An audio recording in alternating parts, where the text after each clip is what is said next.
record. All right. So okay, so let's start with so this is just so we're going to discuss first the homework number 5. Homework number 5.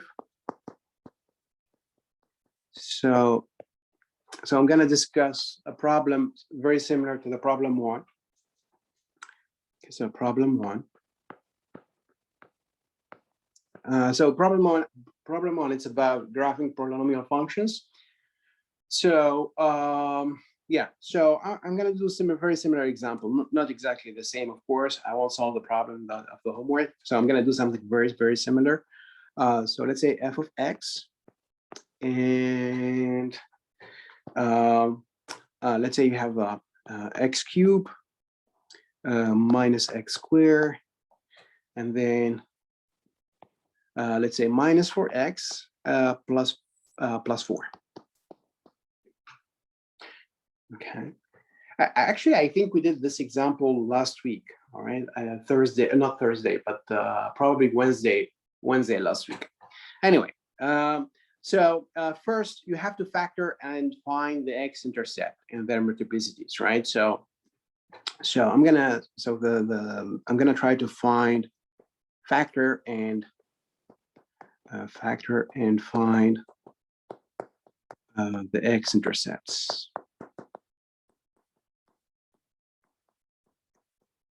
Okay. So to find the x-intercept, so of course we have to solve f of x equal to 0. So that will be the x cubed minus x squared minus 4x plus 4 equal to 0, right? So first thing to do, guys, I mean, when I solve this, of course, this is not a quadratic equation, right? Because the highest power of x is a 3, it's not square, it's not 2. So you cannot use a quadratic formula, right? So the first thing you can try to do is to try to factor. You have to find like a common factor, right? And as you can see here, there's no common factor because, well, we do have x in here, x in here, x in here, but there's no x in the last.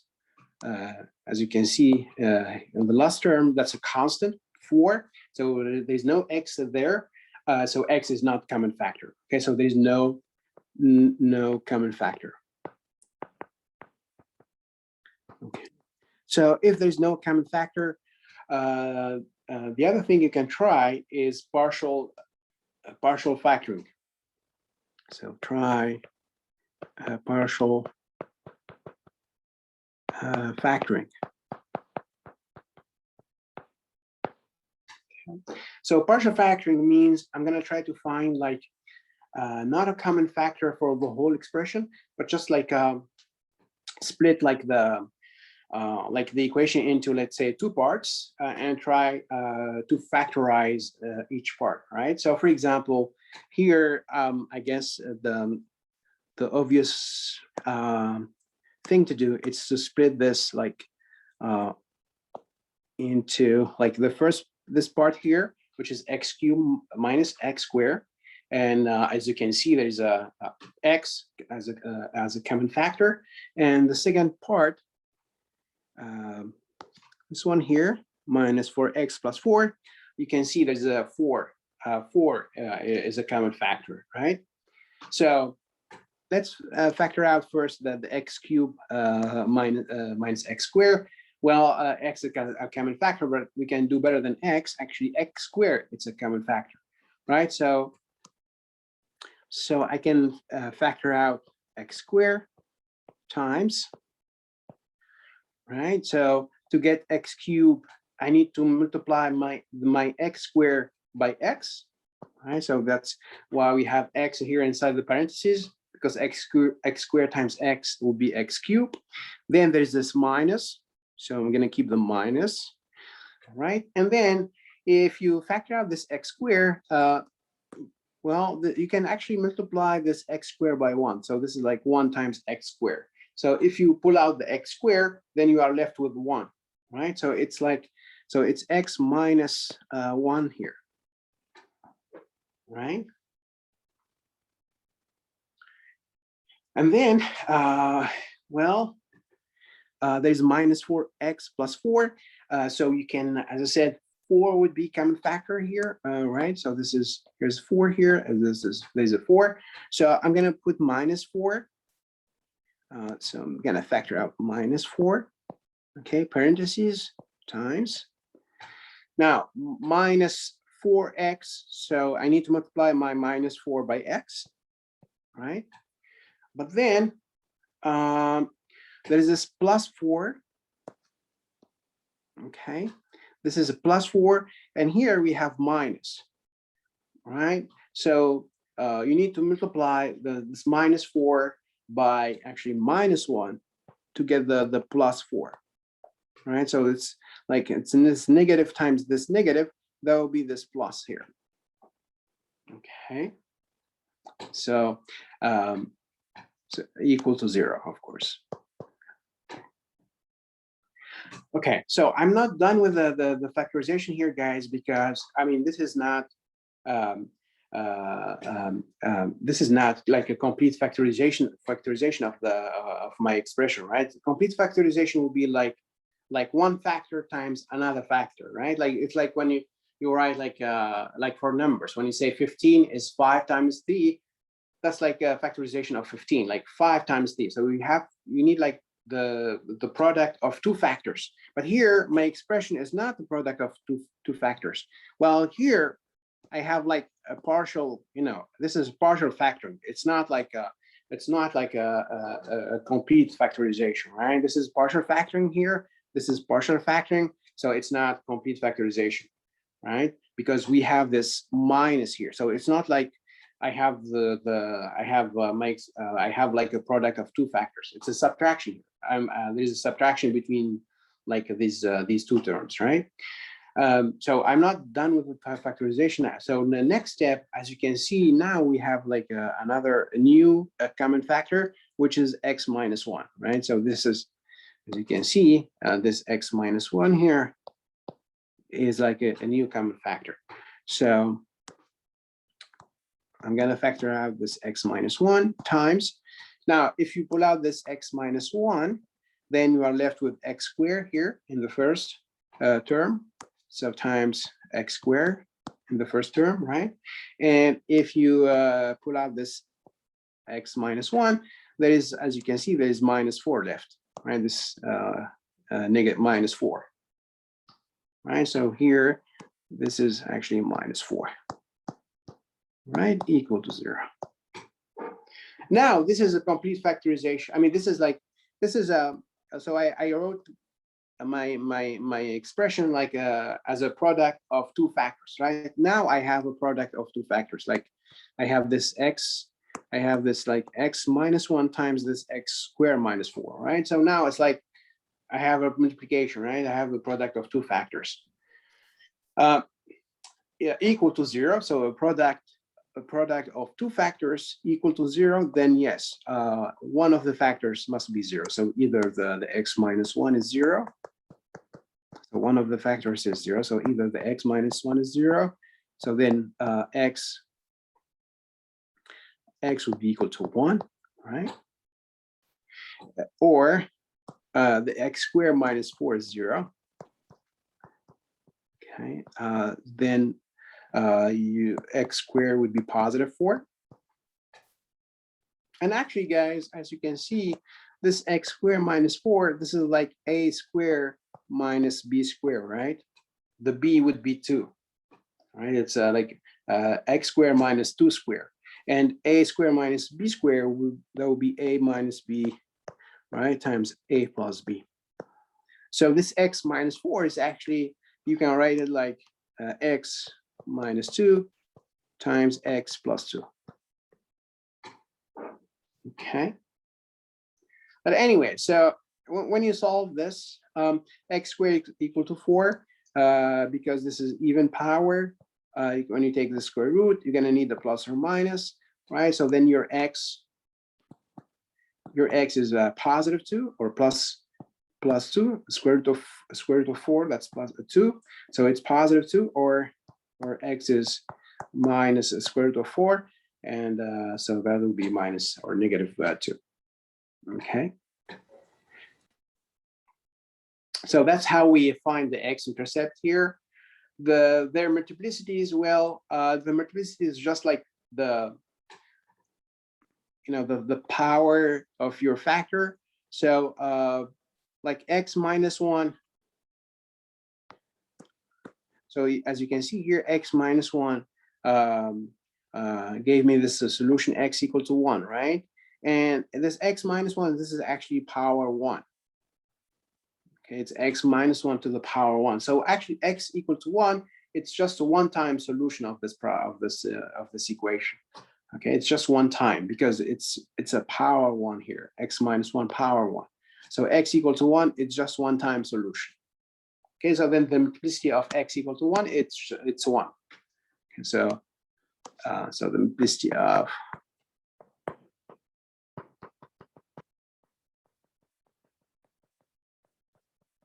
x equal to 1 is just 1, right? Because again, it's 1 because of this power. It's power 1, right?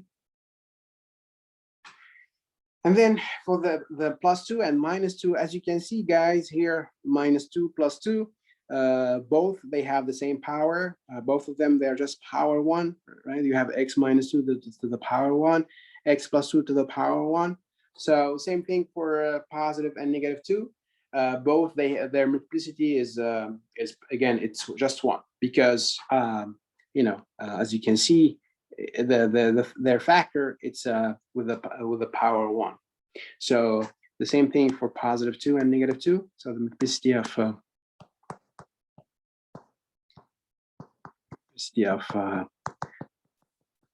x equal to positive 2 is also 1, right? And the same for x equal to negative 2.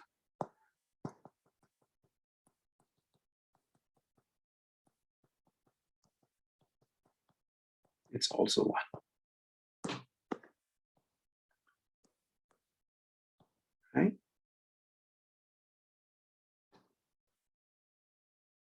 Any question, guys? I think Melody, who has you asked me this question, right, about this problem, if I'm not mistaken. Anyway, is there any question, guys? I am. The y-intercept. The y-intercept is just you evaluate f of 0. I don't know if you guys you have trouble with the graph. I can. No, I have a question about C though. Sorry. For the x-intercept, are we gonna substitute for 0 and solve for x? For the x-intercept, that's what I did here. So the answer, you solve f of x equal to 0. Right, so I solved f of x equal to 0, but to solve f of x equal to 0, I had to factorize my whole expression, right? As you can see here. And so actually for the x-intercept, the solutions, so the answer, let me just write down here. So x-intercepts are, so we have 1, 2, and negative 2, right? So it's like 1, 2, and negative 2. That's my x-intercept. Right. Someone else, I think Joanna or someone else has a question. Yes. I have a question about like. Okay. Yeah. One of you, guy. Okay, I had the one for determining the. I think it was part C of the number 1. The graphing is different. Oh, the behavior. The behavior. Yeah. Okay. Right. Yeah, I just had a question about that. Do we have to draw the graph, or do we just put like the leading coefficient? No, you don't. So okay, so yeah, for the you have to explain. So for this, okay. So this is the part C. So the behavior at positive and negative infinity. All right. So so again, f of x was like x cubed minus x squared. I think minus 4x plus 4, if I'm not mistaken. All right. So first, you need the degree. You need to determine the degree of the f. So degree, that's the highest power of x, which is 3. All right. That's the power. That's the highest power of x. Right. Yeah, Lord. And so it's 3. Now, it's odd. Okay. Now we need the leading coefficient. It's actually positive 1 because it's 1 times x cubed. So the leading coefficient here would be positive 1. All right, so it's because it's 1 cube, so it's positive. All right. Now, once you have the degree and you have the sign of the leading coefficient, then you should check our table. We have this table.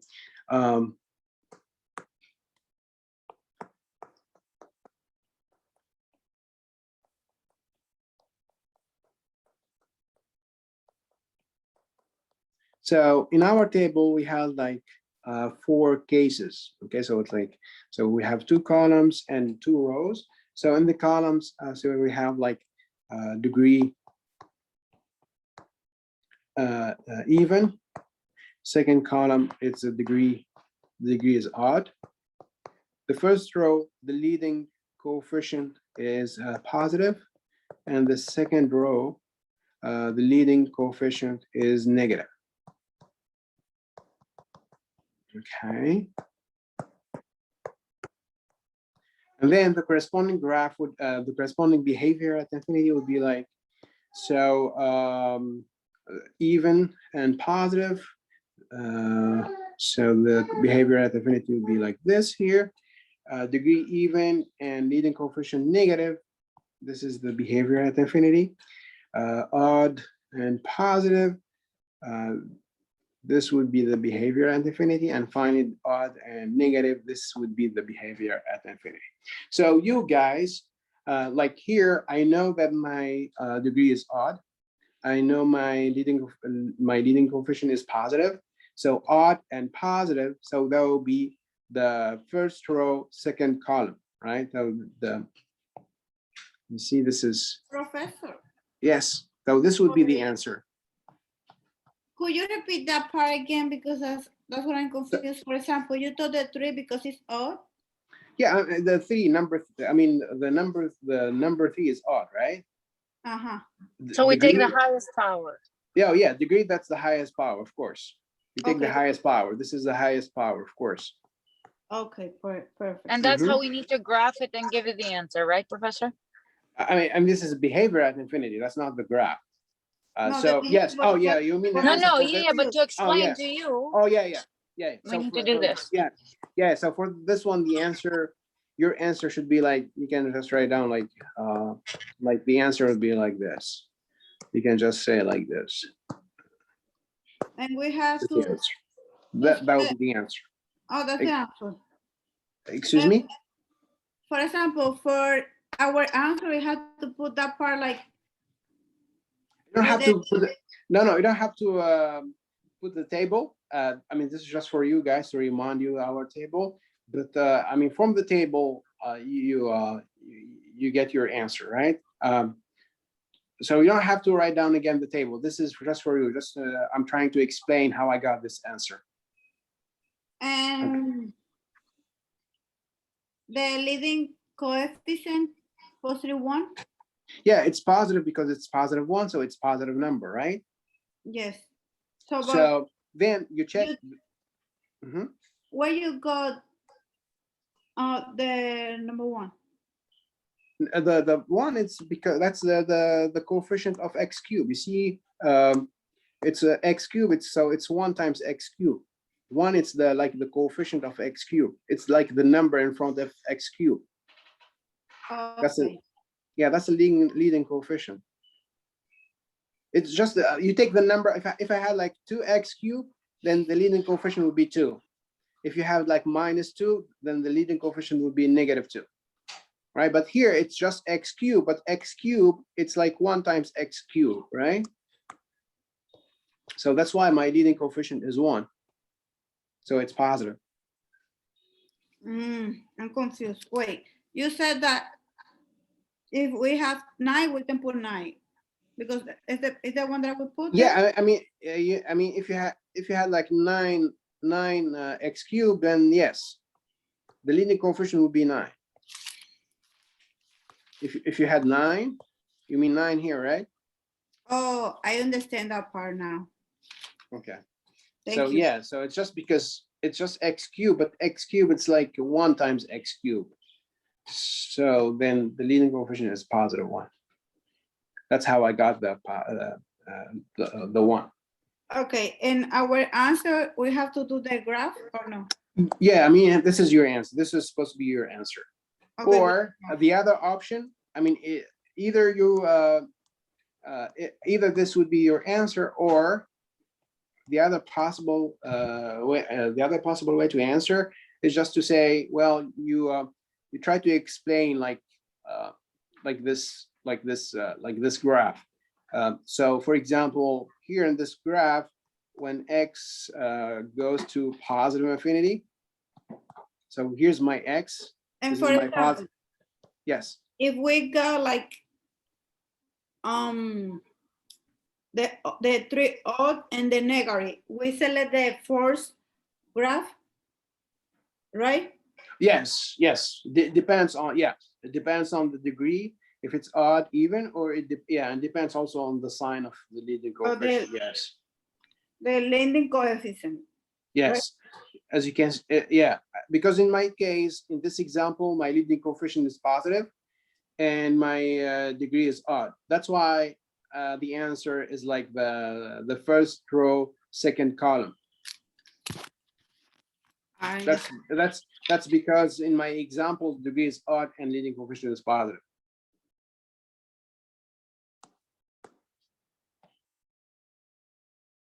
Is this gonna be on the final?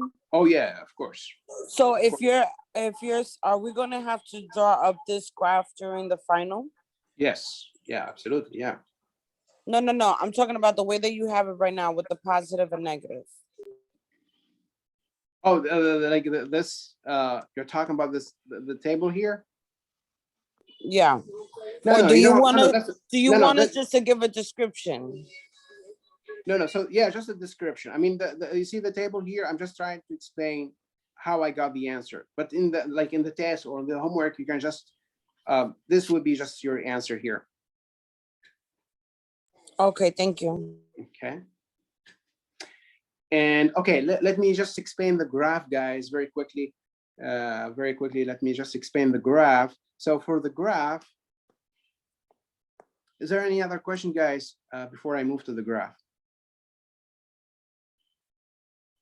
Okay, no questions. Good. So for the graph, guys, of course, this is going to be in the test. So we're going to have like one question about graphing polynomial, one question about graphing rational functions, one question about solving inequality, right? We're going to have, so today we're going to study the exponential and logarithmic equations. So we're going to have a question about logarithmic and exponential, and then of course we're going to have a question about trig. Tomorrow we're going to do trig. And yeah, so it's like for sure we're gonna have these 5 problems like in the final. Yeah, so for the graph, guys, so you need to plot your x-intercept. So with x-intercept we got I think x-intercept we got like 1, 0, 2, 0, and negative 2, 0, right? And the y-intercept, it's supposed to be 0, 9. That's my y-intercept. And so for the graph, so I'm gonna need like, this is 1, this is 2, say this is negative 2, right? And I'm gonna need 9. Okay, so I know the behavior at infinity, so I'm supposed to start like from here, and my graph ends like somewhere right here, right? That's because that's the behavior at infinity, right? So we start from the left here, from the bottom left. So you go, of course, this is my x-intercept here, and this is my y-intercept. So I have to connect my x-intercept, y-intercept, right? So you start from the bottom here. That's my behavior at infinity, at negative infinity, and you go to the 4 was 4. Yeah, thank you. Sorry. I was thinking about the I was looking to the function in the homework, actually. Yes. Sorry. Yeah, Yeah. Thank you. So yes, it's 4. Yeah, so you have to join your x-intercept. That's a -2. When you arrive at -2, so remember, we're going to use a multiplicity. Multiplicity of -2 is 1, which is odd. And when the multiplicity is odd, you have to cross. You have to cross your x-axis. I think there's a question in the chat. Let me see, guys. The final, it's more than a test. Actually, the final is going to be 3 hours. So it's from 7, actually from 7 to 10:30. So I was saying, guys, this x-intercept, the multiplicity of this x-intercept is odd, right? It's 1, so it's odd. Multiplicity is odd. So when the multiplicity is odd, your graph must cross the x-axis, right? So I'm gonna cross my x-axis.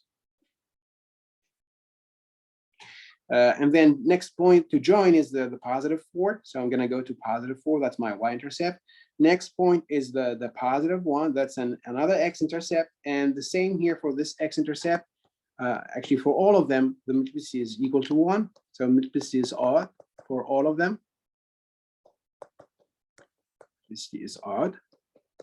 So here, when you arrive at +1, you have to cross, your graph must cross the x-axis. And then you join last x-intercept, which is +2, and you have to cross your x-axis. Okay, and then of course, and then you join this behavior at infinity here at +infinity. Right? And that will be the graph of my f of x. Any question, guys, about the graph? So I plot my x-intercepts, I plot my y-intercept. You draw the behavior at infinity, right? You start from the left, and then you try to join your x-intercept, y-intercept, and you have to keep in mind the multiplicity of your x-intercept. If depends if they are odd, the multiplicity is odd or even, because if the multiplicity is even, don't forget, guys, if the multiplicity is even, you just touch the x-axis. You are not allowed to cross the x-axis. You have to just touch the x-axis. Like if you have like an x-intercept here with multiplicity even, then your graph would be like you touch the x-axis, you touch your x-intercept, all right, but you don't cross the x-axis. So you have just like to turn like something like this here. Right, so I didn't cross my x-axis. So this is when the multiplicity is even.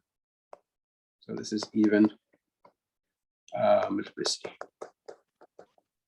right? Any other question, guys?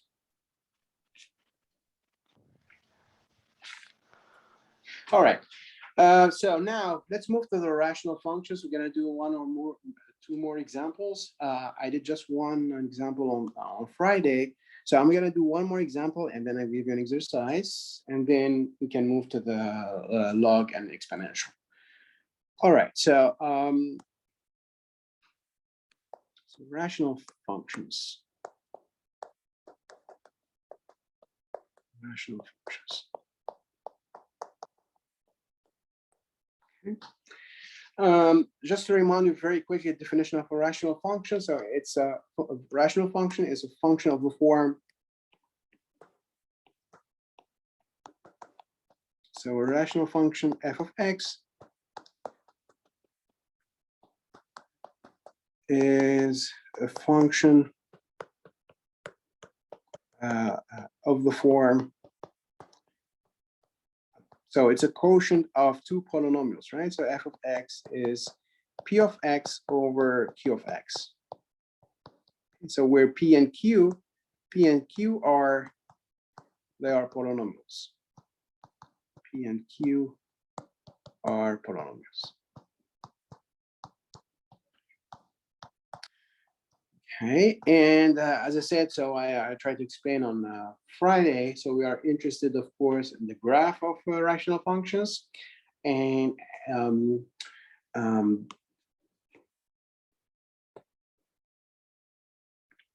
So let me do an example, another example. So this is example 2. Example 2. All right, so let's say f of x is equal to, let's see, well, let's say x plus 1, x minus 4 over x plus 3 times x minus 2, right? So this is my function f.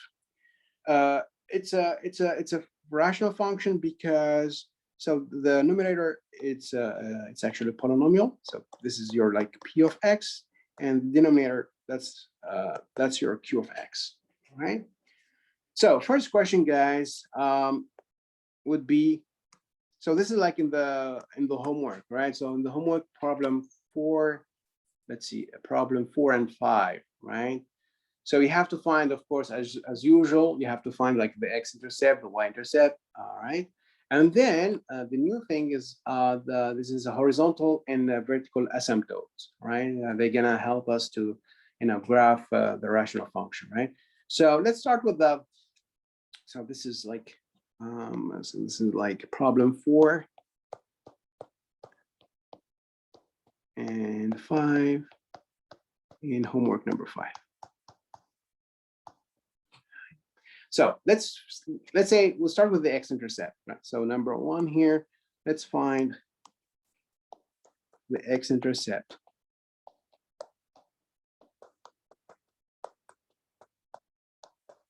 Okay. So to find the x-intercept, it's always the same thing. You have to solve f of x equal to 0. Okay. So of course, in this case, f of x is like a fraction, right? You have like a quotient. And a quotient equal to 0, or a fraction equal to 0, it means that the numerator is 0, okay? Because 0 over a non-zero number is 0, right?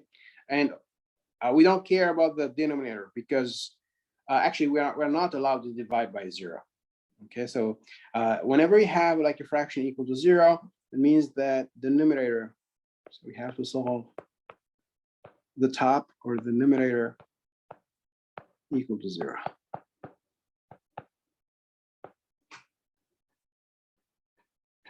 Okay. Okay, so what's the numerator? It's x plus 1. So that's at the top times x minus 4 equal to 0. So then, x plus 1 is 0, or x minus 4 is 0. So x plus 1 is 0, that will be x equal to -1. And x minus 4 is 0, then x would be positive 4. So the answer here for the x-intercept, so it's -1.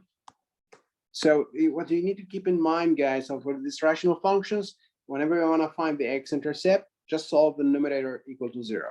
Okay, so then the answer, so we have 2 x-intercepts. So they are -1 and positive 4. Okay, number 2. So we have to find the y-intercept. Find the y-intercept, and it's the same thing for the y-intercept. Just evaluate f of 0. So you evaluate f of 0. Just plug 0 in the function f. Okay, so f of 0. So I'm gonna plug 0 in the function f. What's my function f? Yeah, it's the x plus 1. So that's the 0 plus 1 times the 0 minus 4 over the 0 plus 3 times the 0 minus 2. So this is, of course, this is a multiplication here, guys. So the 0 plus 1, that's 1 times the -4 over the 3 times, this is 3.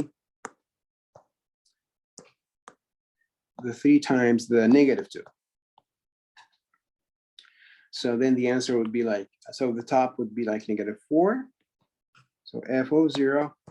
So it would be -4 in the numerator. And in the denominator, that's 3 times -2, that's -6. Right? And negative over negative, of course, that's positive. So this is positive, that's 4 over 6. And then guys, you have to reduce your fraction. Don't forget to reduce your fraction. So you can divide the numerator and the denominator by, so both are divisible by 2, right? So we can divide both of them by 2. So that'll be 2/3. All right, so the answer, the y-intercept is this 2/3. So it's 0 2/3. Okay. So that's for x-intercept, y-intercept. All right. Anyway, so we are used to this x-intercept, y-intercept. Now the new thing here, guys, of course, is the asymptote. Okay, I know. So that's like kind of the tricky part. And actually, it's kind of easy to find the horizontal in the vertical asymptote. So for the vertical asymptote, guys, so let's see. I want to find the vertical asymptote. So we discussed this on Friday, so I'm going to try to remind you. First, so how do we find the vertical asymptote? So for the vertical asymptote, guys, just solve the denominator equal to 0. Okay, so that's like in general. So we solve. So just don't get confused between x-intercept and the vertical asymptote. X-intercept, we solve the numerator equal to 0. For the vertical asymptote, you solve the denominator. Okay, so so they are different. Okay, so this is denominator equal to 0, which is in this case. So we have to solve x plus 3 times the x minus 2 equal to 0. So that's, so then x plus 3 is 0, or x minus 2 is 0. So the answer, the vertical asymptote, so the of course, VA here stands for vertical asymptote. So the vertical asymptotes are, so first we have x equal to -3, right? And x minus 2 is 0, means that x would be positive 2. So our x minus equal to -3 and x equal to positive 2. Okay, that's my two, my two x vertical asymptote. Now, so what do we mean by vertical asymptote, right? So the idea, guys, is that in the graph, so it's called vertical because it's like a vertical line. Okay, so the idea is like in the graph, when you have a vertical asymptote, it means the following. So like here, I got two vertical asymptotes, -3 and +2, right? So here's my positive infinity, of course, this is negative infinity, etc. Let's say this is -3 here, and this is +2. Okay. So when you have vertical asymptote, first you have like a vertical line. So I'm gonna have like a vertical line passing through this -3 and this +2. Okay, so that's why it's called vertical asymptote. It's just vertical lines. Now, why these vertical asymptotes are important? Because the graph of f is going to be very, very close as you want from the vertical asymptote at either positive infinity or negative infinity. So like the graph is going to be very, very close to this vertical asymptote at positive infinity or at negative. It could be either at positive infinity or of course at negative infinity. So as you can see here, my graph, so as I said, graph gets as close as you want from the vertical asymptote, but doesn't intersect the vertical asymptote. So here, there's no intersection between the graph, because this is really important, so no intersection between the graph and the vertical asymptote. So the graph, it doesn't touch the vertical asymptote. That's because, guys, I mean, at x equal to -3, the denominator is 0, right? The denominator is 0, we are not allowed to divide by 0. So actually the function f, it's not defined at -3. So f of -3 is undefined, okay? So this is the reason why your vertical asymptote doesn't touch the graph, because f of -3, this is undefined. And the same for +2. So f of +2 is also undefined. Right, because that's where your denominator is 0. It's at when x is -3 and x is +2. So this is also undefined. So the function is undefined at -3 and +2. It means that -3 and +2, they don't have an image, right? So the graph, it doesn't touch this vertical asymptote. Of course, on the other side, you can have like something similar, like your graph getting very close to the vertical asymptote. Same here. And you're gonna have the same thing at +2.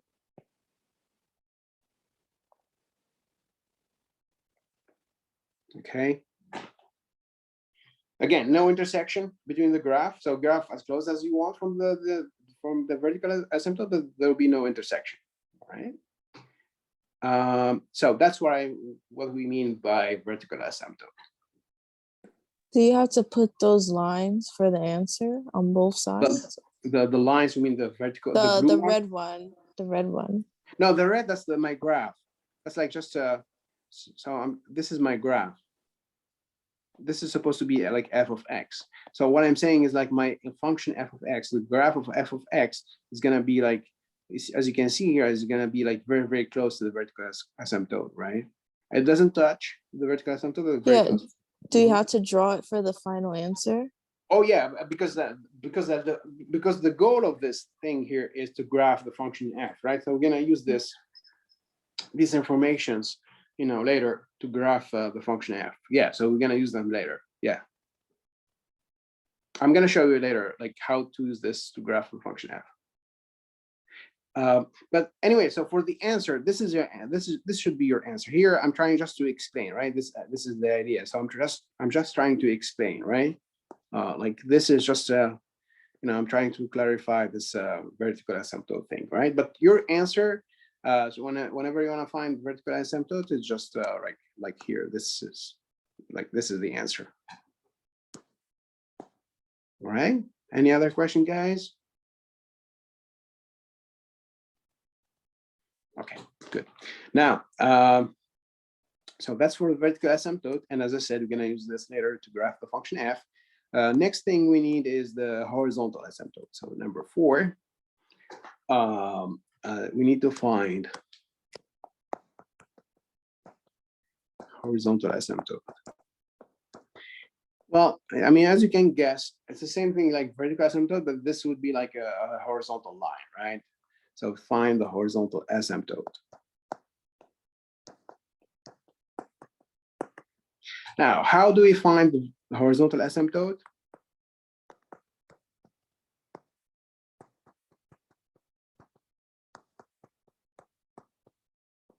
Okay, of course, HA stands for horizontal asymptote.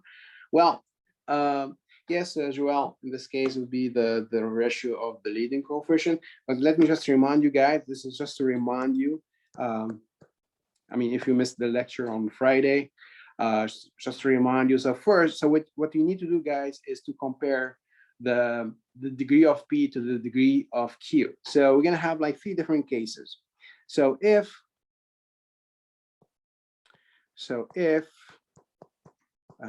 degree again, guys, that's the highest power.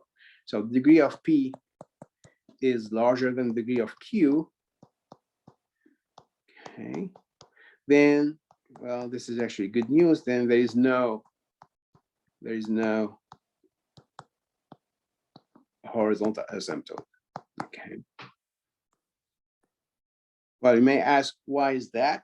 Well, you're gonna see this in Calc 1 when you study the notion of limit. You will see why, if degree of P larger than degree of Q, then there is no horizontal asymptote. 2, if the degree of P is less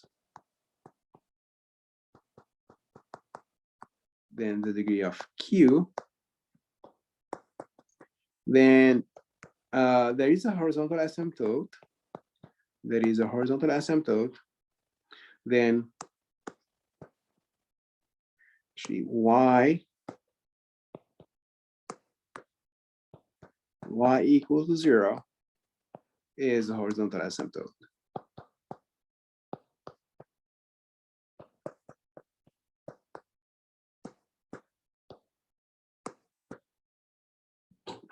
Okay. So if degree of P is less than degree of Q, then y equal to 0 is a horizontal asymptote. So what do I mean? Y equal to 0 is a horizontal asymptote. So we take the horizontal line, which passes through y equal to 0. Now, last case is when degree of P is equal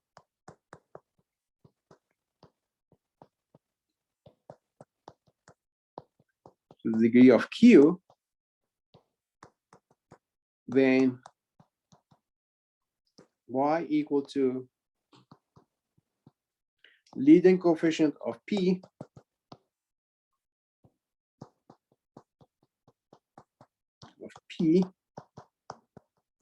over the leading coefficient of Q is a horizontal asymptote.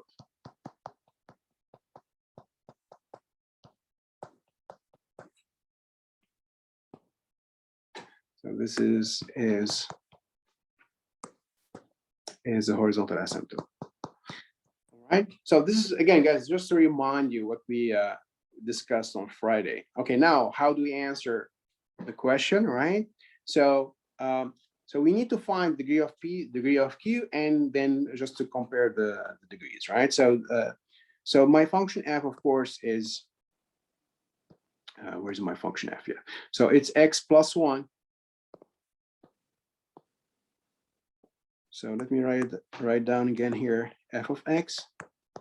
It's x minus 1 times x plus 4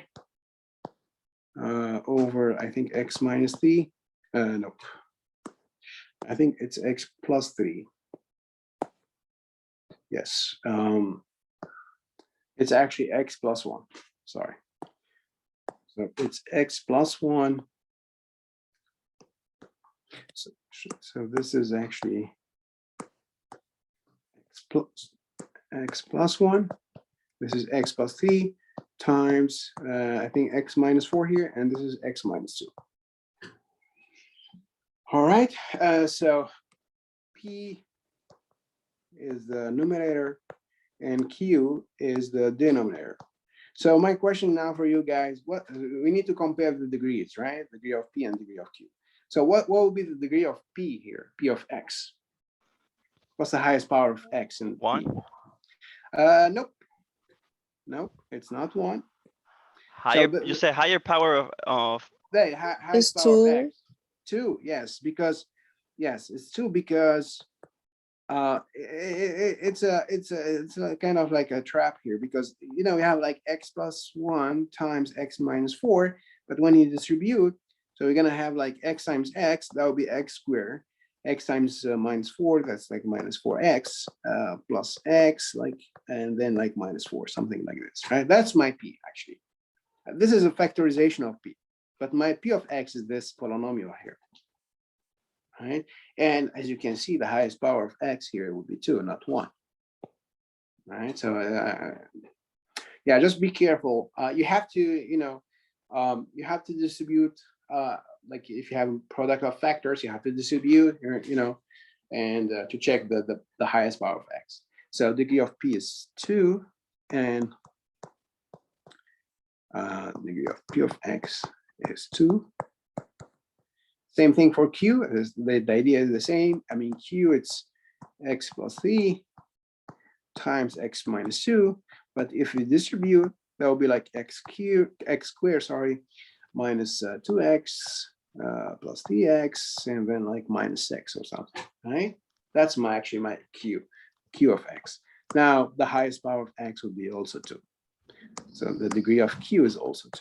Degree of Q of x is also 2. Okay, so then we have the same degree. So degree of P is equal to the degree of Q. Then, so the answer here So y equal to, so we are like in the third case when the degree of p is equal to the degree of q. So y equal to leading coefficient of p. So leading coefficient of p of x over the leading coefficient of q of x. That will be your horizontal asymptote. Now, what's the leading coefficient of p? That will be this 1, right? It's 1 times x squared.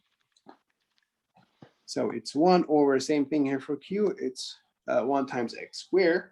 So leading coefficient of q is also 1, and 1 over 1 would be 1. So y equals to 1, that's my horizontal asymptote.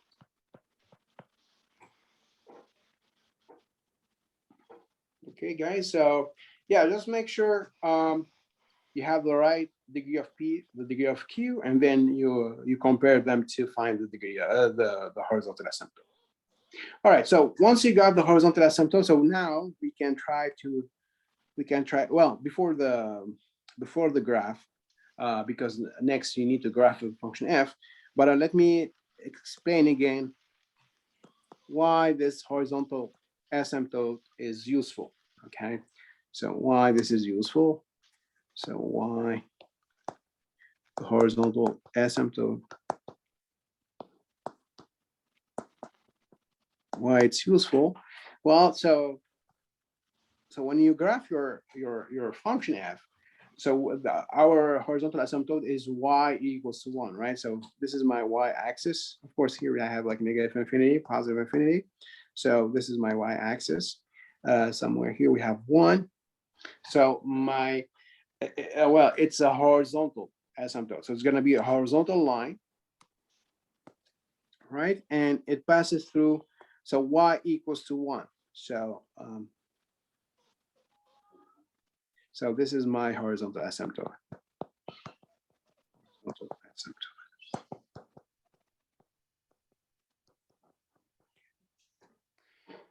So this horizontal asymptote is useful because, excuse me?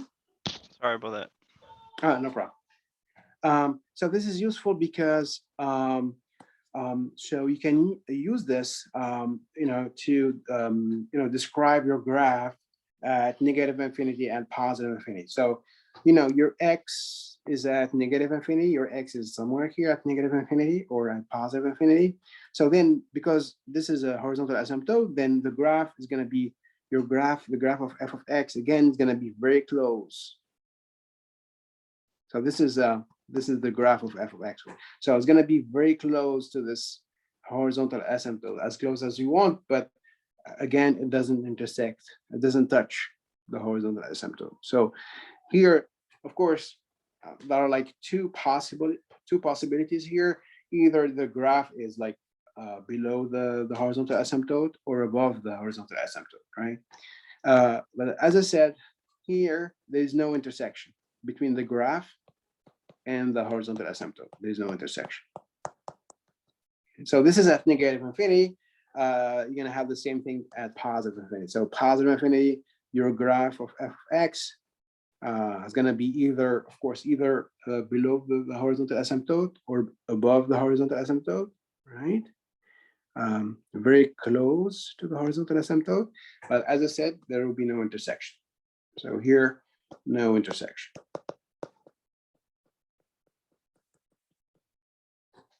Okay. So it's like the horizontal asymptote is the same thing, like, for the vertical asymptote, you just rotate, you see here, your vertical asymptote, it's like if you rotate your vertical asymptote, then you get like a horizontal asymptote, right? Anyway, so that's why this horizontal asymptote is useful. Now, how I'm going to use this to graph my function f? So now the last question, of course, is to graph, so 5. So I'm going to try to graph my f of x, right? As usual, I'm going to plot my x-intercept. So my x-intercept, what was my x-intercept? I forgot, sorry. Yes, so it's -1 and +4. Right, -1, +4. The y-intercept was, I'm sorry about this. I need to find my y-intercept. Yeah, so it's a 2/3, sorry. So 2/3.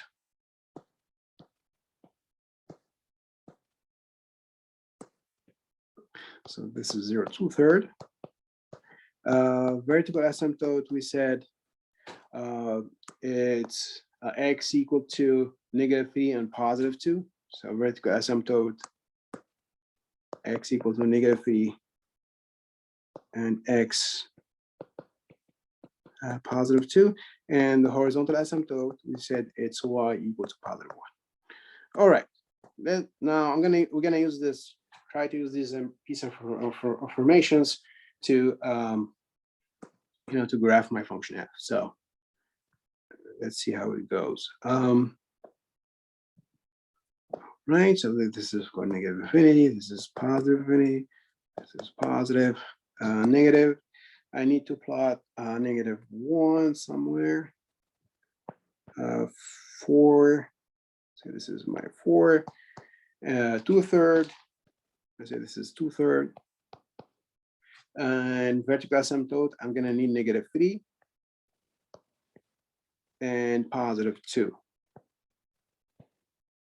All right, and horizontal asymptote at y equals to 1. So here's my horizontal asymptote. So let me plot the x-intercept first. So this is -0 and +4. That's my x-intercept. Y-intercept, we have the 2/3. So here's my y-intercept, right? And then, guys, you need to draw your vertical asymptote. So I have two vertical asymptotes. Vertical asymptote at x equal to -3. This is my first vertical asymptote, and my second vertical asymptote at +2. Sorry about this.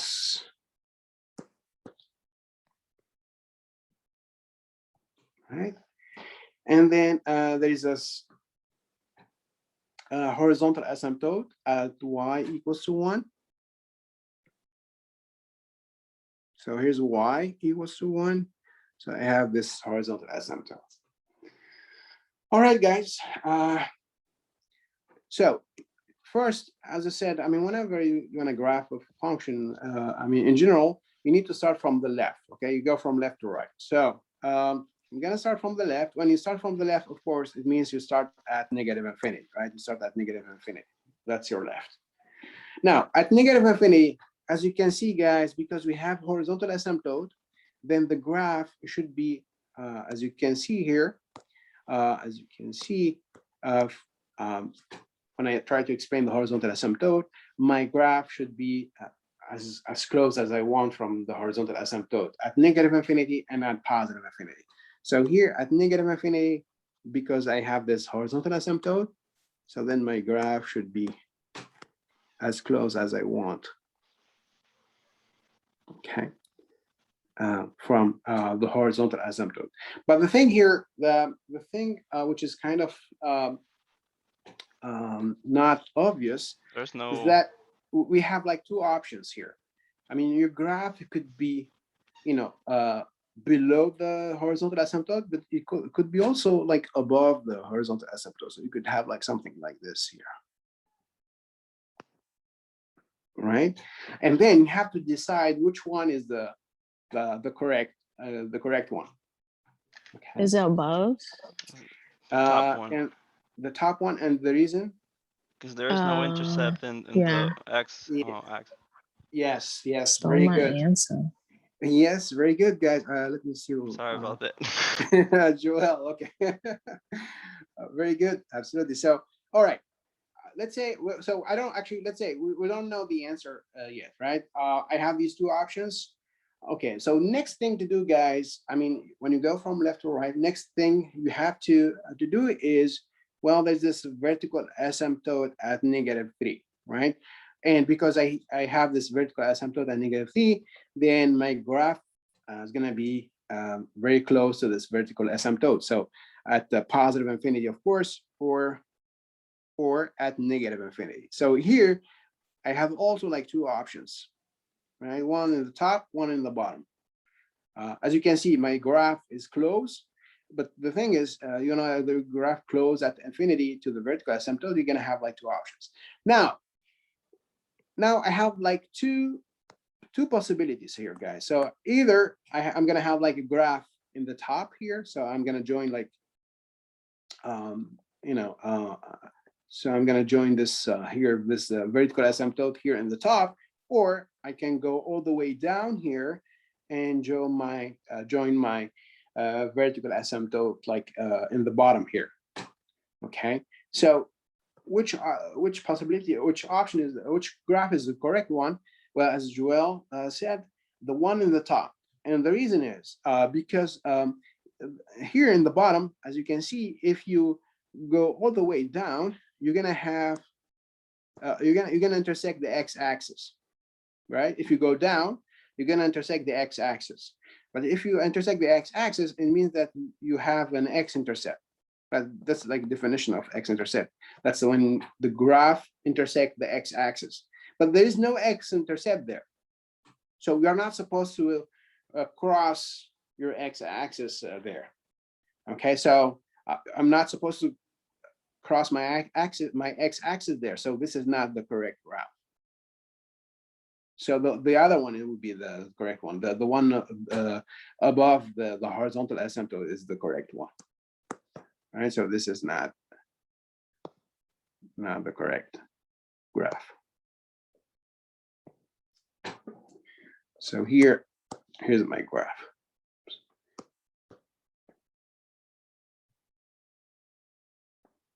Okay, so this is like the first part of the graph, like the first part of the graph, right?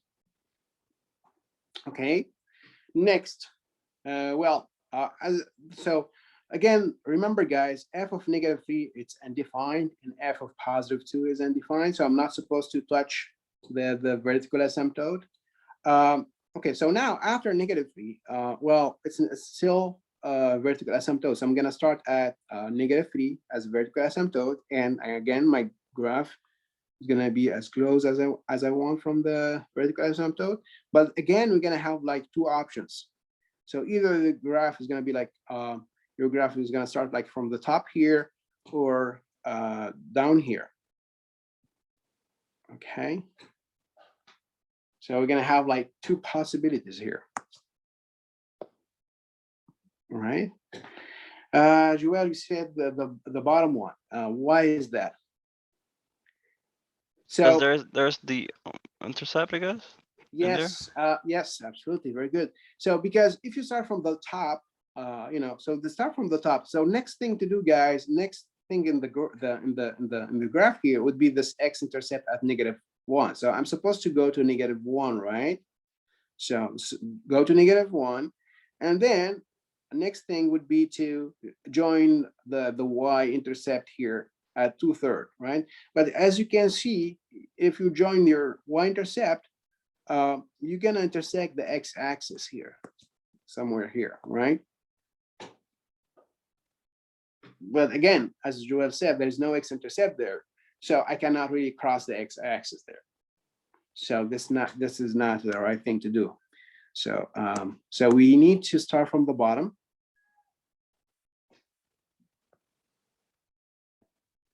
So now, if you start from the bottom, you go to, you know, you go to your -1. That's good. You go to the y-intercept. There's no problem, right? And then after the y-intercept, the next thing I have is my vertical asymptote at +2, right? And again, I'm gonna have like two options. Either my graph is gonna end up here in the top or down here at -infinity. Okay, so again, the question is which one is the correct one? And well, if you go to the top, well, that seems okay. But if you go to the bottom, So if you go to the bottom, as you can see, if you go down here, you're gonna intersect the x-axis, right? Going from this 2/3 to the bottom all the way down, you're gonna cross at some point the x-axis, but there is no x-intercept there, right? So we have to go all the way up. But isn't the graph isn't supposed to touch the horizontal asymptote there? No, that's the thing. So the horizontal, you are not supposed to touch the horizontal asymptote just at negative infinity and positive infinity, right here. Oh, sorry. Like here, you are not supposed to touch the horizontal asymptote, but like in the middle, Oh, you I are free see. to, yeah, All you right. are free to touch to cross the horizontal asymptote. So there's no intersection here, like in a neighborhood of negative infinity. Here, you are not supposed to touch. I see. When you are like at negative infinity, but in the middle, you can cross the horizontal asymptote. That's not a problem. And yeah, that's actually a very, very good point. That's actually a very good question. So yeah, as I explained, so the right thing to do here would be to go all the way up here, and you are free to cross the horizontal asymptote there. All right. Okay. Now, next thing. Well, start again after my vertical asymptote 2, and again we're gonna Sorry, have yes, why'd you please. say you were going up? Here. Yeah, why? Yeah. Why? Because as I said, because there's so. Oh, there's no intersection. Yeah, there's no x-intercept here. So if you go down, if you go down here, you're supposed to have an x-intercept right here, but there's none. I mean, there's no x-intercept there. I mean, you do have a x-intercept at -1, but there's no x-intercept like, between -1 and +2. So there's no x-intercept here. So I cannot really go down. I cannot cross my x-axis. Professor, so Yes. we cannot cross the vertical antisymbol, but we can cross the horizontal.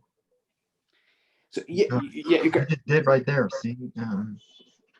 Yeah. So yeah, you're talking, I guess, about this here, right? Yeah. Yeah. As I said, for the horizontal asymptote, you are not supposed to cross the horizontal asymptote at infinity, like At here. infinity. Okay. Yeah, at infinity, like in the middle of the graph. That's not a problem. You can't cross the Let's say horizontal asymptote. after you cross the vertical once inside, you can do whatever you want, pretty much. Yes. Yeah. Pretty much. Yes. Yep. Yeah. Absolutely, Joel. Yeah. So yes. So then, let me just erase this here. All right, and then again, I'm gonna have again 2 options. Either like from the top here. This is supposed to be my vertical asymptote, or from down here, right? Okay, so I have to decide. Well, we'll decide later because I'm gonna have my horizontal asymptote here at infinity. So again, I'm gonna have like 2 options here, one above and one below the horizontal asymptote. Now, as you can see, we're gonna have like 2 options. Either you go from to 4, that's my x-intercept, and then you go to your horizontal asymptote, or if you go from the top here down here, so that would be another option, right? But of course here, because we do have this x-intercept at +4, right? So we need to start from down here.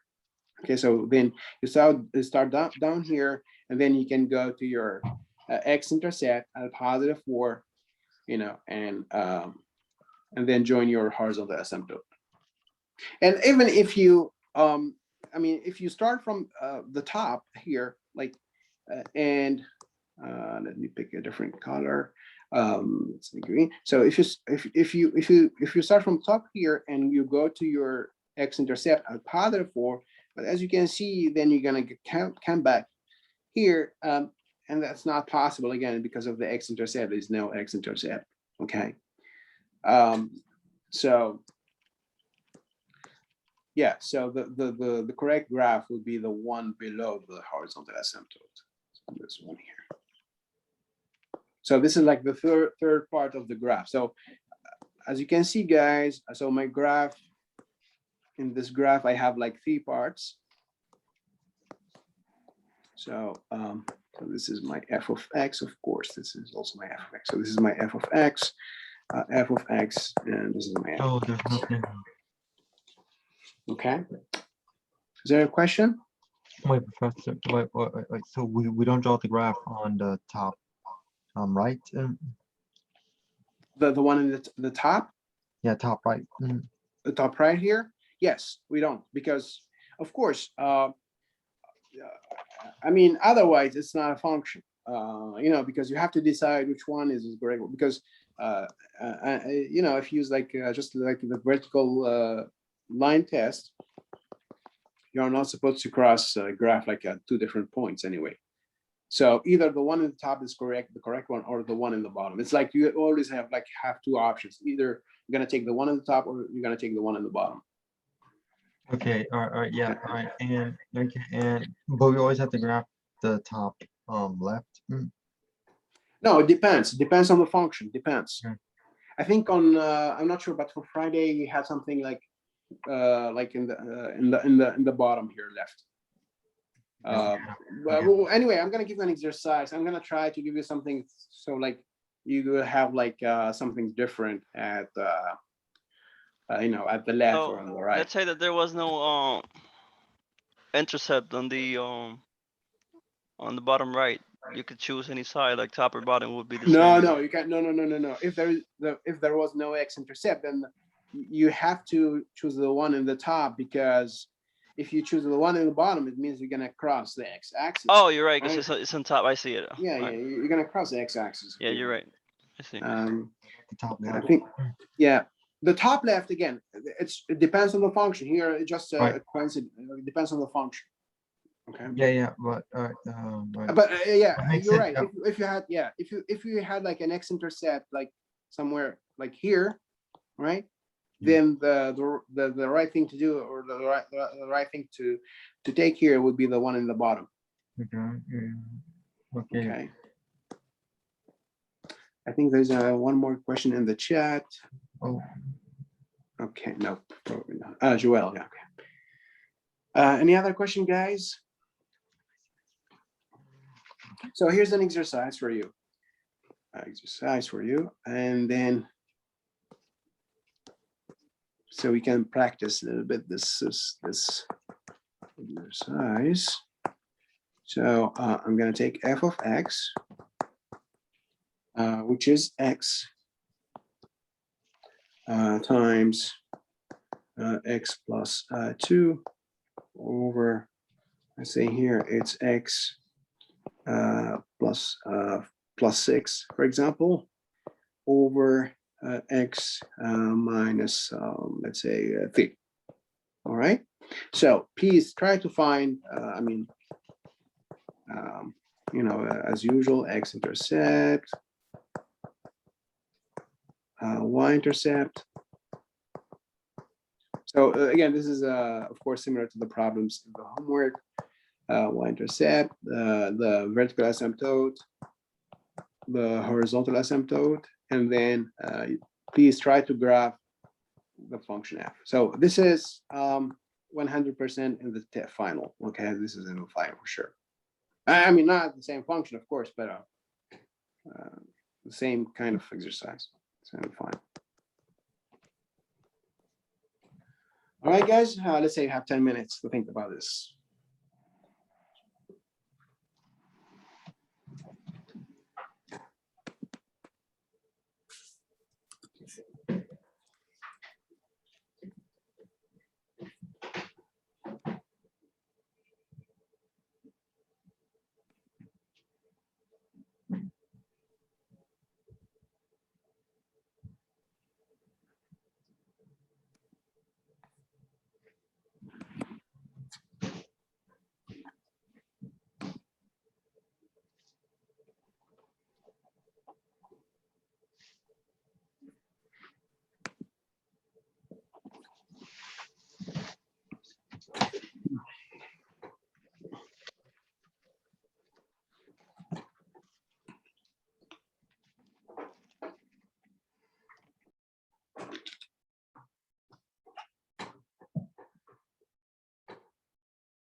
Oh, am I recording?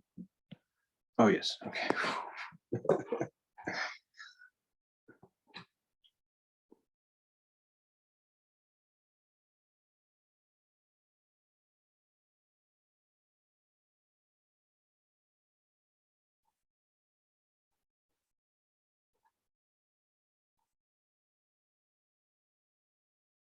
So as I said, guys, tomorrow I will post like a review sheet for the final.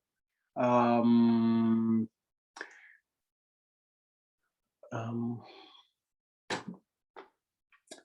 yeah, so I will decide tomorrow probably how many problems we're gonna have in the final and how the final is gonna work. Yay, we don't have to worry about past. All right. I'm not gonna lie, that'd be dope because we don't have to worry about what we already went through. Yeah. Yeah, actually, yeah, probably it's a good idea just to start from graphing polynomials. We had a problem about graphing quadratic functions in the test. So yeah, okay, so probably I'm gonna do that. I think just start from the graphing polynomials. The graphing polynomials, graphing rational functions, solving inequalities. We're gonna do exponential today, exponential log today, and then tomorrow a little bit of trig, and that will be like 5-6 problems. That sounds perfect. Six problems. Okay, yeah, let's do that then. Okay, that's I think probably a good idea. And even for me, I mean, I would have like less problems in the in the final, so that's less grading for me, I guess. Yeah, let's do that. Okay, that's good. Yeah, okay, so guys, for the final we start so the material for the final, so we're gonna start from graphing polynomials, and that's section 2.3. Okay, so for the final, so graphing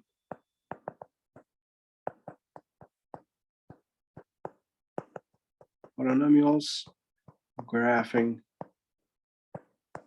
rational functions. What we are doing now, solving the inequalities, right?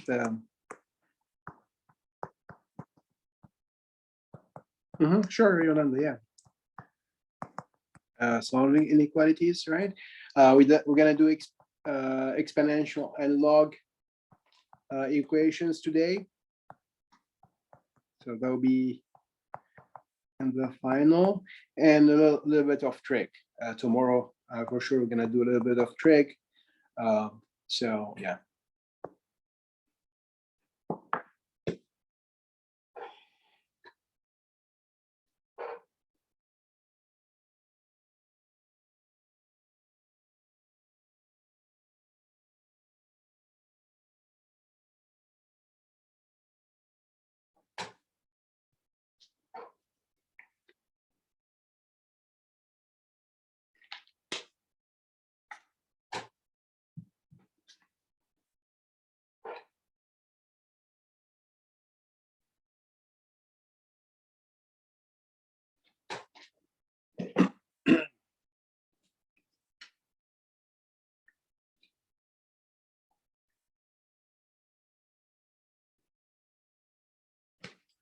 Rabiul got 0 and yes.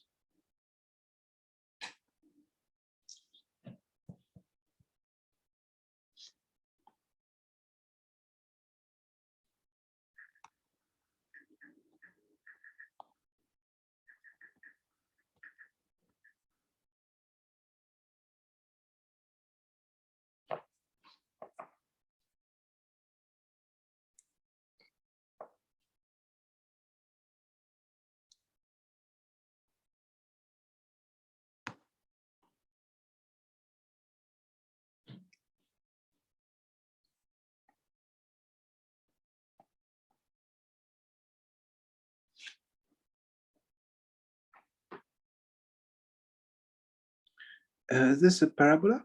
No, it's not supposed to be a parabola. I mean, probably gonna have like parabola in the middle. I mean, it's possible. I mean, sort of parabola, I guess. Yeah, it's possible, sure. I mean,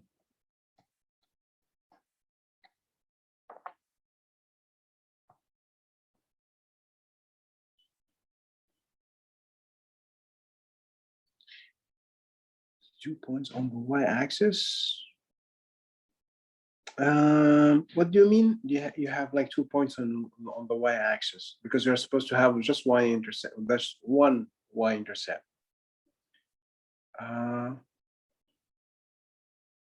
And x minus 2. What's the 0, 0, Joel? You mean the x-intercept? One of my Oh yeah, intercepts yeah, was yeah, yeah. 0, Oh yeah, 0. yeah. So Oh, maybe yeah. Yeah, sorry guys. Yeah, you're right. Yeah, 0, 0. It's the same as, yeah.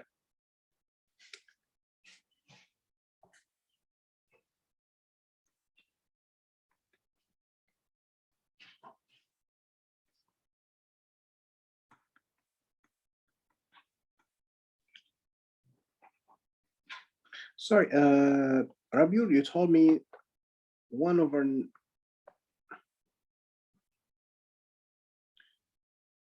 Sorry, Rabiul, you told me y-intercept is -1/9. I mean, no, -1/9. Your y-intercept should be 0. I mean, f of 0 here is 0.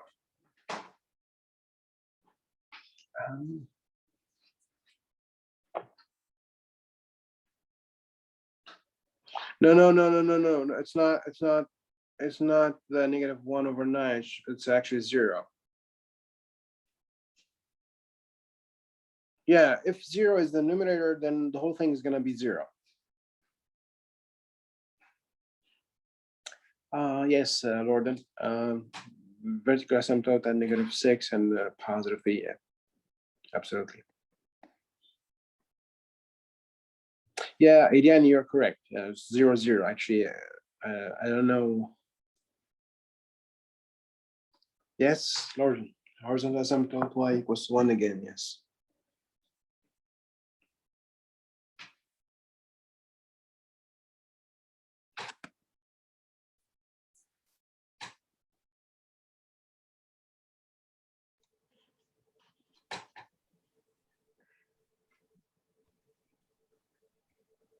Professor, Yes. I'm trying to grab the middle part. I don't know. I start from the bottom left, but when I cross 0, -1/9, I go up to 0, 0, and then I cross over 2 out of 0, and then go down. Wait, is that? So you're supposed to start from the bottom, like at I think at the negative, like vertical asymptote -6, and then there's 2 x-intercept, one at -2, and then at 0. So you're supposed to go to -2, go up a little bit, and then go down to 0, and then go all the way down to the next vertical asymptote, which is x equal to 3. Oh, Right? never mind. Oh, yeah. Okay. Yeah.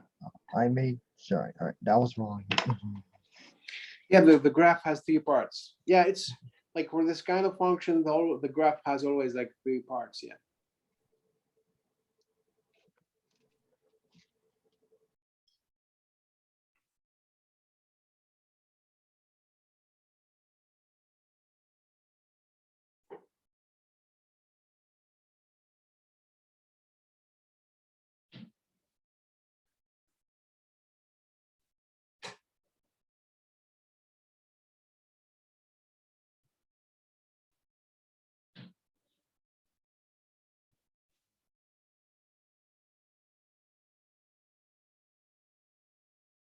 Oh, Professor, Mhm. after I cross the after I cross past the x and y intercept, do I still have to go all the way to the end to the right of the vertical as some as some So asymptote. yes Asymptote. Yeah.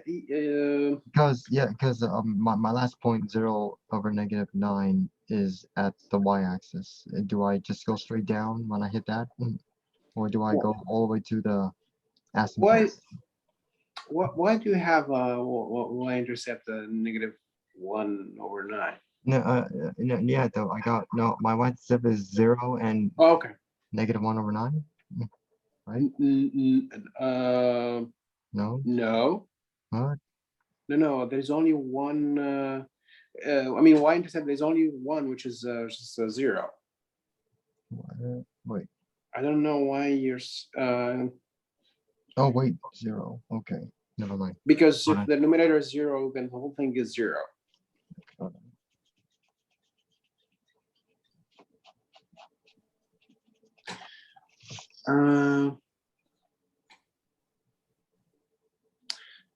Two above the x-axis. Yes, I think. Yeah, Lord, you're correct. Yes.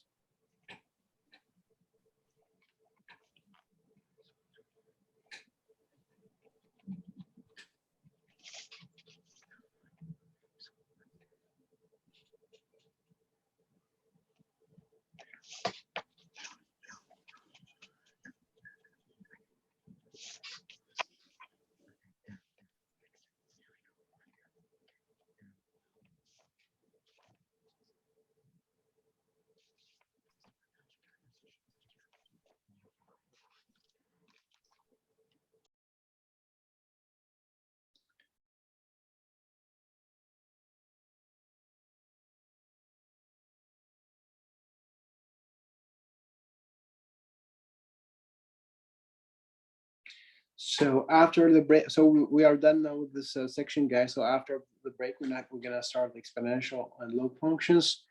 I'm gonna try to define. Oh, I'm gonna try to define exponential, log, describe a little bit their graphs. We won't do the graphs here, graphing exponential and log. We will be like more interested in the solving exponential and log equations. Exponential log equation means that it involves the log and the exponential. So yeah, so that's the plan for tonight. I don't know if we're gonna finish this today. Probably not. Then so tomorrow we're gonna finish if it's not done today. Finish the exponential and log, and then start do a little bit of trig.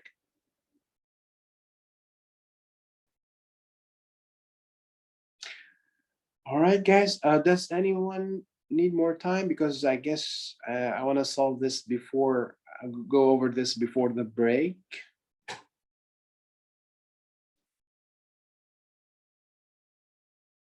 All right, I think probably you're done. So okay, so let's do this before the break.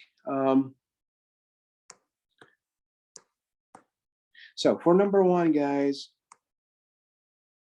so we want to find the x-intercept. Just be careful here for the x-intercept. Just solve the numerator equal to 0, and the numerator, that will be the x times the x plus 2 equal to 0. So then x is 0, or the x plus 2 is 0.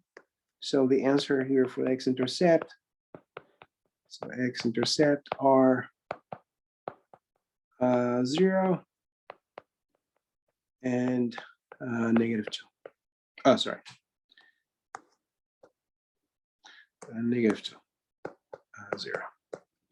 All right, that's for the x-intercept. For the y-intercept, I don't know why some of you thought that there's a y-intercept at -1/9. So it just f of we plug 0 in the function f, so it's just like 0 times yes, it's 0, so times 0 plus 2 over 0 minus plus 6, sorry, 0 plus 6 times 0 minus 3.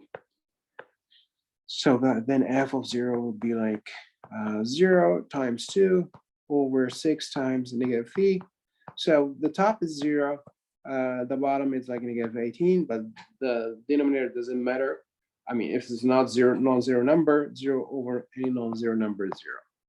So the y-intercept is just 0.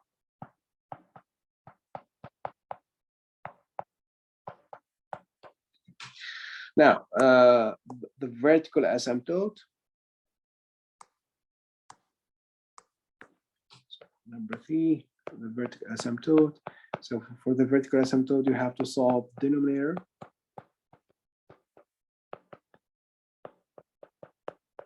Equal to 0. So that will be the x plus 6 times the x minus 3 equal to 0. So then the answer, vertical asymptote are, so x plus 6 equal to 0. So then x would be -6 and x minus 3 equal to 0. So then x is +3. Okay. Now horizontal asymptote, as I said, you have to compare the degrees of the numerator with the degree of and with the degree of the denominator. So here p of x, it's x times x plus 2. So that will be like x squared plus 2x. So degree of p is 2.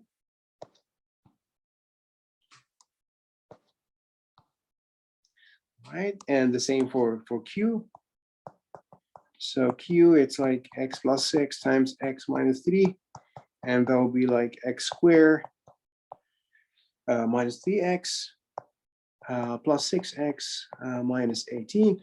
And again, so the degree is also 2. So degree of p is equal to the degree of q.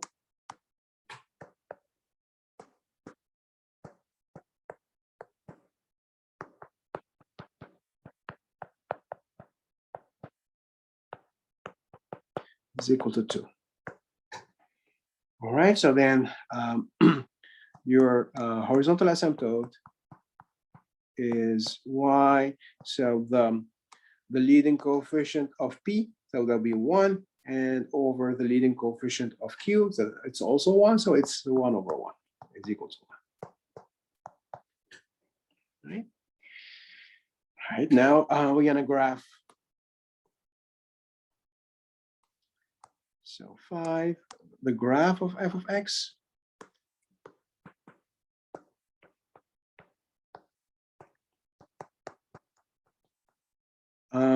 So I'm gonna just to remind myself. So the x-intercept. So we have 0, 0, and sorry, I forgot 0, 0, and -2. -2, 0. That's my x-intercept. My y-intercept is also 0, 0. Vertical asymptote, it's at -6 and +3. Horizontal asymptote, it's y equals 1. All right. Okay, so let's sketch the graph of f.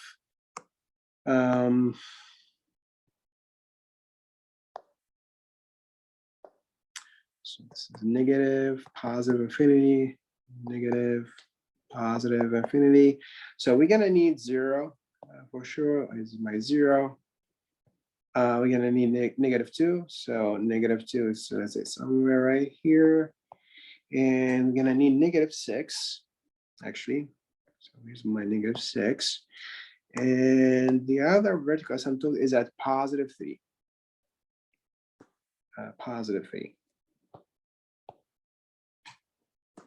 All right, so I'm gonna plot first my x-intercept. So that's -2 and that's 0.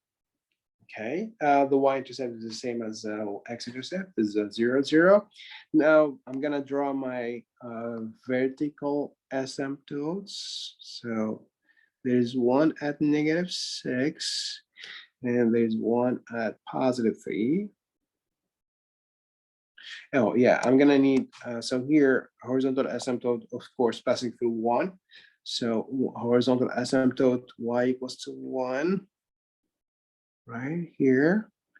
Okay. Oh, let's see. The first part is actually, oh yeah, the first part is gonna be similar to the first part of the previous example. So again, guys, you start from the left at your horizontal asymptote. So your graph should be as close as you want from your horizontal asymptote at -infinity. And again, we're gonna have like two options here, and then here at this vertical asymptote, here's my graph as close as I want from my vertical asymptote. All right, and then of course, we're gonna have two options, either going all the way up or going all the way down. If you go all the way down, then you're gonna have an x-intercept here, but there is no x-intercept there. Then the right graph would be the one in the top. So the first part is this one here in the top.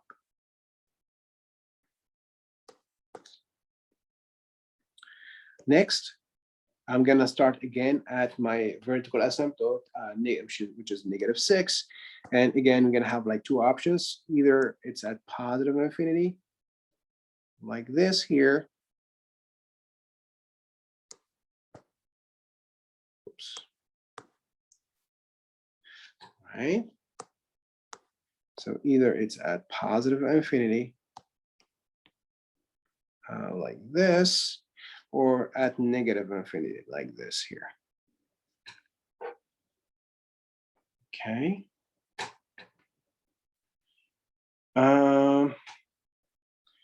All right, and then actually, if you start from the top, right, you should go to the next x-intercept, which is -2, right, and that's okay, and then go to the next x-intercept, which is 0. That's also okay, right? And then of course you have like two options here. There will be the one here in the top, there will be the one here in the bottom. Of course here, well, you have to go all the way to the top, right? Because you cannot really go down because there's no x-intercept here, right? So we have to go all the way up. Okay, that's the first option. The other option would be that's option 1. The other option is if you start from down here. Okay, you can start down here. You can go to your -2, right? And then go down and join 0, which is your x-intercept. And then, of course, here you have to go down because you cannot really go up. If you go up, you're going to cross the x-axis again. So you can go down, right? So you see here, guys, the two options are kind of valid here. I mean, there's no real contradiction with the x-intercept. So what we do here to figure out which one is the correct one, well, you need to take a value of x and see what's the image, the sign of the image, and to figure out the sign. For example, I'm gonna just try to pick a random x. Okay, so I'm gonna pick, for example, here. For example, here it's -3, right? Again, I have two options. There's one in the top, there's one in the bottom, right? So if the one in the top is the correct one, f of -3 would be positive, right? And if the one in the bottom is the correct one, then f of -3 should be negative. So let's see what's f of -3. So we'll just plug f of -3.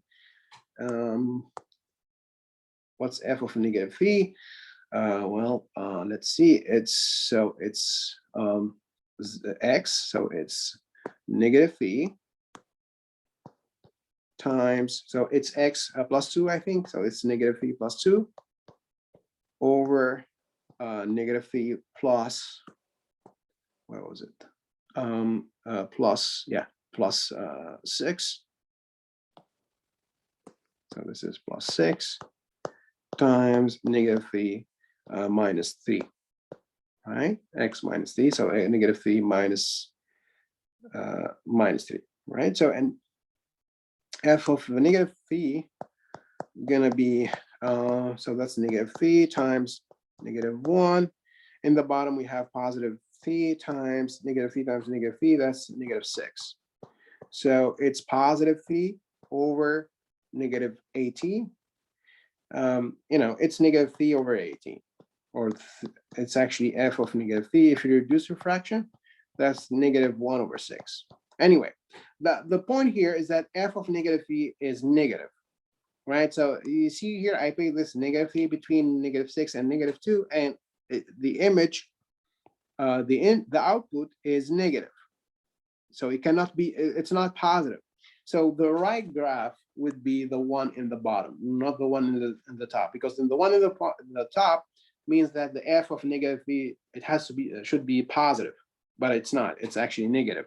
So that's why the graph, this one here in the top, it's not the correct one. So the right one should be the one in the bottom, which starts from the bottom. So my graph should be this one here. Starting from the bottom, as you can see, f of negative 3 is going to be negative. So negative 2, go to 0, and then go all the way down.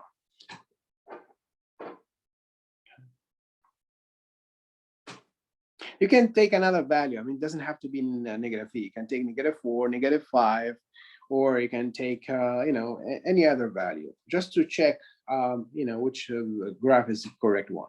So you see, guys, sometimes it's not really obvious to figure out which option is the correct one. So just take a random value of f of x, and to check, you know, which graph is the correct one. What if we use a positive one? What do you mean by use a positive one?